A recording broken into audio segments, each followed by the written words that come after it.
Let's go. Ah, je vais en mettre plein les glaces. Mais c'est bon, il fallait que j'y aille ici. Mais quel bonheur. T'as roulé sur une plage comme ça là. Ah, c'est trop le kiff.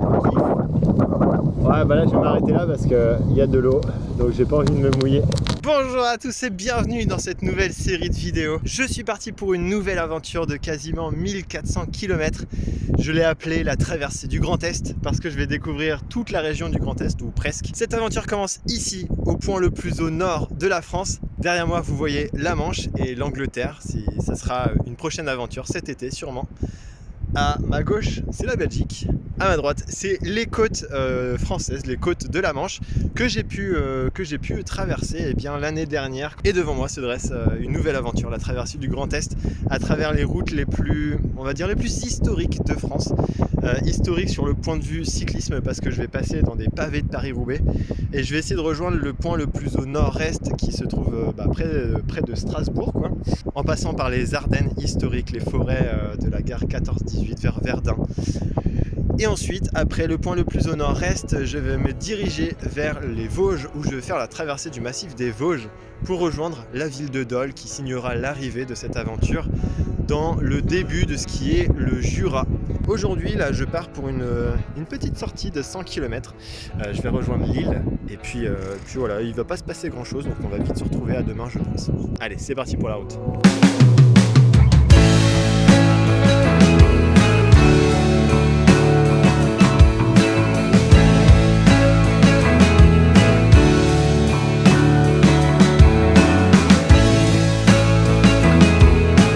Sur mon chemin, je passe par de longues lignes droites dans les champs et je traverse des villages avec des maisons en briques typiques du Nord.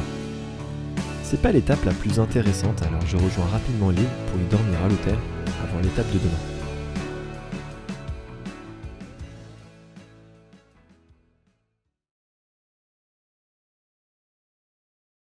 Il fait frais dans le Nord, il fait frais. Allez, deuxième jour et je vais pas faire de deuxième épisode finalement. Hier, j'ai dormi à l'hôtel, c'était pas une étape extraordinaire. Par contre aujourd'hui ça va l'être, parce que déjà vous voyez le temps, c'est un peu de la merde. Et parce que voilà ce qui m'attend. Je suis dans le premier secteur, le secteur pavé du Carrefour de l'Arbre, qui est un secteur 5 étoiles, ça veut dire qu'il est extrêmement difficile. Il fait 2,1 km. Et regardez, je suis devant l'Arbre, la maison. C'est mythique, le Paris-Roubaix est passé la semaine dernière. Donc là, les pavés sont encore tout chauds. J'ai hâte d'y être. Et je vais enchaîner pour, je crois, 34 km de pavés. Donc ça va être une journée assez folle. Et j'espère qu'il va pas trop pleuvoir quand même. Parce que qui dit pavé humide dit risque de chute. Bon allez, j'enchaîne pour cette journée de fou en enfer.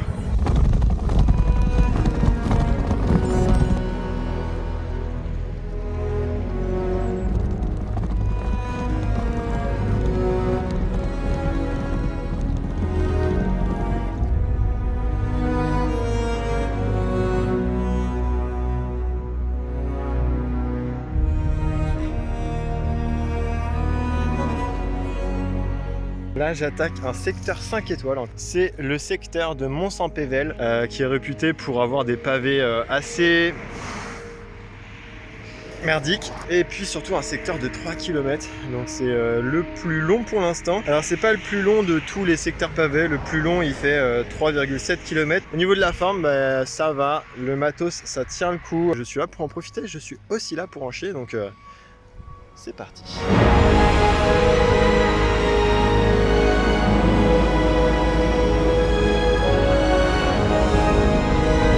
Mont-Saint-Pével, Orchy, Beuvry, Orningue sont des noms de villes si loin et pourtant si ancrés dans mon imaginaire.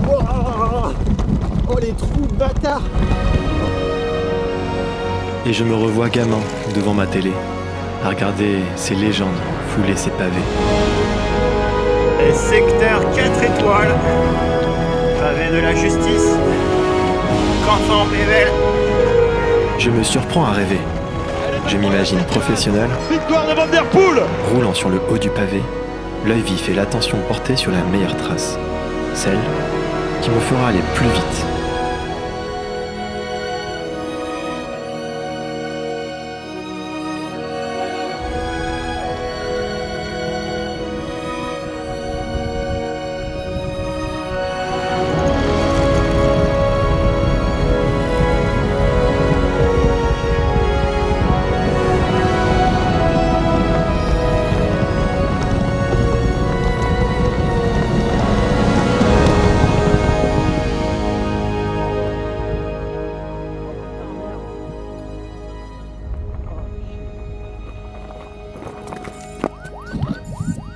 Oh, fais chier, putain, fais chier.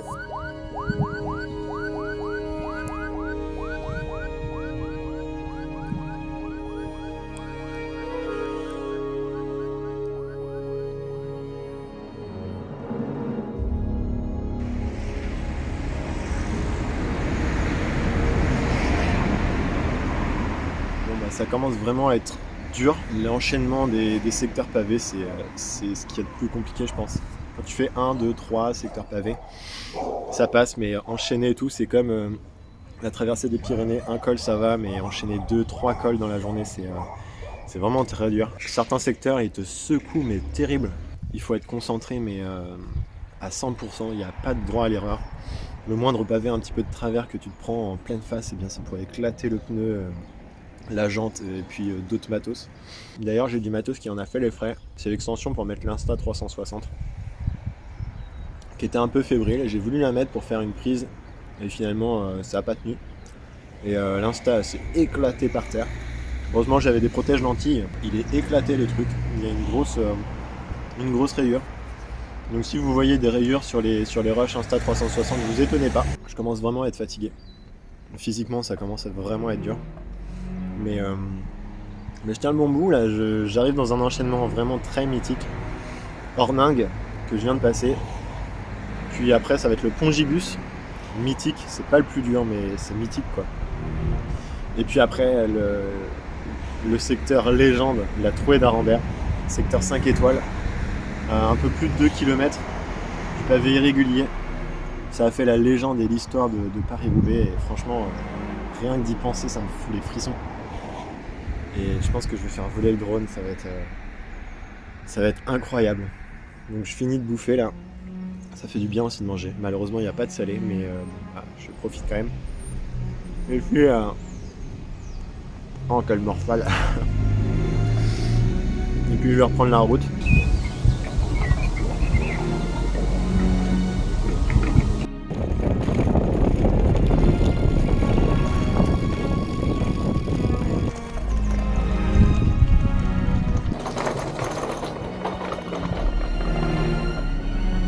Et après le Pongibus, je vois au loin les infrastructures de la mine.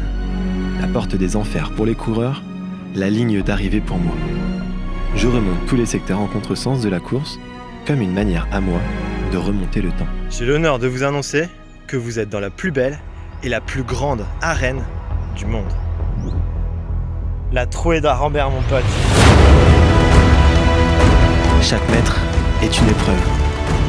Et chaque tour de roue, une souffrance. Tant pour mon vélo que pour moi. C'est l'enfer, regardez le pavé, il est mauvais, il est disjoint, il est enculé, irrégulier. C'est ici que la légende de Paris-Roubaix s'écrit. Ça commence ici, maintenant, l'enfer du Nord.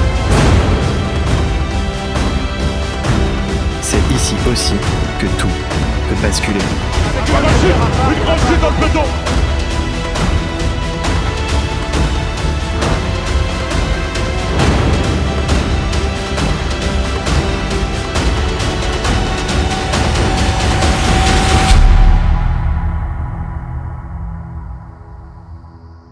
Ça y est, j'ai enfin fini les pavés, je viens de passer le secteur de Troisville après 138 km. Je suis arrivé à la zone de bivouac initialement prévue. J'avais prévu, comme vous pouvez le voir, un cimetière, mais je suis en train de me dire que il est même pas 17h et j'ai pas envie de monter le bivouac maintenant parce que monter un bivouac à 17h c'est un peu limite quand même. Donc je sais pas, je suis un peu torturé entre continuer, même si je suis éclaté physiquement et mentalement là je suis vraiment au bout du rouleau, ou alors rester ici alors qu'il y a un petit coin d'herbe et tout. Donc je vais checker. Ce que je vais faire, c'est que je vais regarder si je peux continuer, s'il y a une zone de bivouac plus loin, et puis je vais voir aussi en fonction de la météo qu'ils annoncent demain. S'ils annoncent un temps pourri, je pense que je vais en profiter aujourd'hui où il fait à peu près beau pour continuer et m'avancer.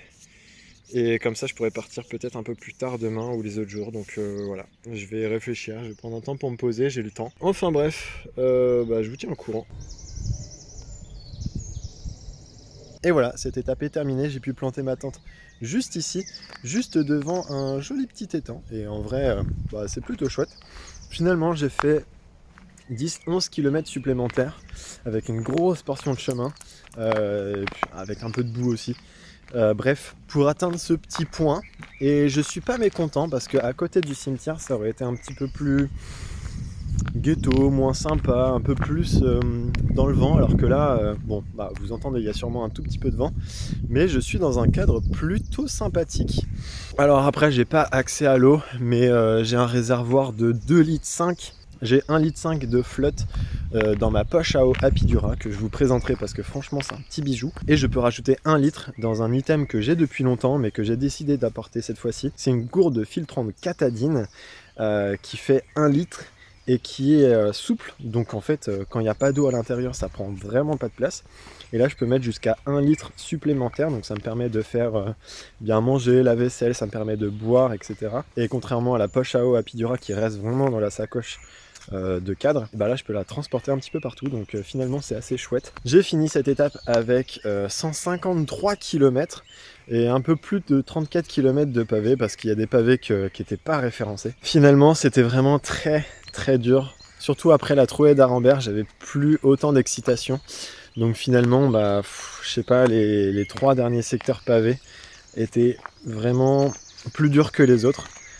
J'étais moins excité, j'étais moins concentré, j'étais fatigué aussi. Mais ça s'est quand même fait. Et arrivé au dernier secteur de Troisville, j'étais vraiment très content d'arrêter parce que c'est sympa, c'est un truc à faire. Mais il en faut pas plus que ça. Franchement, j'ai eu ma dose quand même. Je suis un peu cassé des épaules, du dos, ça fait mal au bras. Mais franchement, c'est chouette. Et quand on est vraiment fan du cyclisme, qu'on a grandi avec ça dans la tête, avec ça tous les ans au mois d'avril, bah voilà, ça fait quand même quelque chose de pouvoir fouler enfin et traverser et rouler là-dessus. Donc franchement, je vous le conseille si jamais vous aimez cette épreuve du Paris-Roubaix, même toutes les autres épreuves. Et enfin, je vous conseille vraiment d'aller sur les routes du Tour, sur les routes des classiques et des grands monuments comme celui-ci, Paris-Roubaix.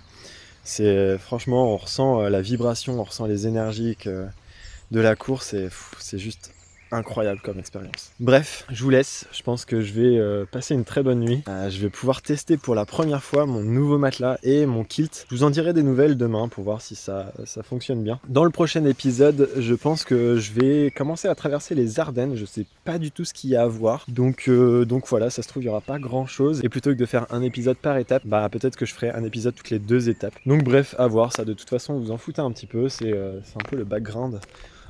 Vraiment, je suis fan de ce petit endroit. Allez, je vous laisse. Sur ce, je vous dis à très bientôt pour de nouvelles aventures. Et à bientôt pour le nouvel épisode. Allez, ciao.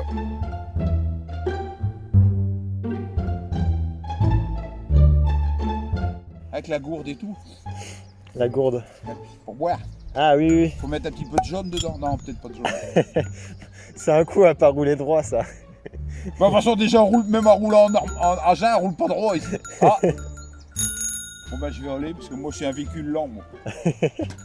Mais faut prendre le temps, faut prendre le temps. Ouais, lolo. Bonjour. Bonjour. Quand je vois les screws et tout ce que la mécanique elle prend là-dedans. Ah bah là, c'est sûr que ça prend cher. Et on voyait leur dérailleur complètement à l'horizontale. Ah bah ouais, ça bouge.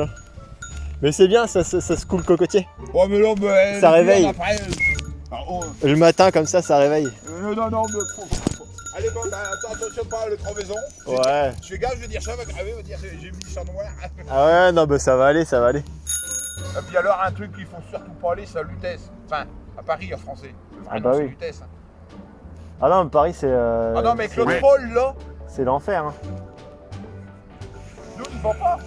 Ah non, faut pas y aller.